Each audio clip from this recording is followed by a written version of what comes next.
सीता राकेश तुम ये सब कौन करूछ तमे एमती व्यवहार करियो बोली केबे भाबी नथिली अरे सीता तो एघरे रहती थी अप्पा चुप कर तू बड़ा रंग लगी छुआ तू एठी से जहां तू करूछु मो घरे जे बडा आपा बडमा को मो देखि परिबे जेतेबेले तमे सब सब कथा जानिबे मते कोन कहबे एमती रागुछ काहे की कोन हेछि गीता ना खुड़ी आज आपण मते किछि कोंतुनी किछि पचारंतु मु आज कहा कथा सुनि खुड़ी घरर बहु ए घरर सम्मान नष्ट होला बडी कोनोसी काम मु हवा को देबी ए दि जण जहा भूल करछथि ता शास्ति तमन को भोगिया को पड़बो कोन हेछि आगो कुह तापर की शास्ति दबा विचार करबा ना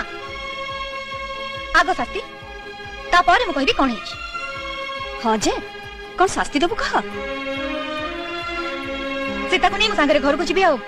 ज्योतिष नट पर भी मु संगे जिबी दादा आपण भी जिबी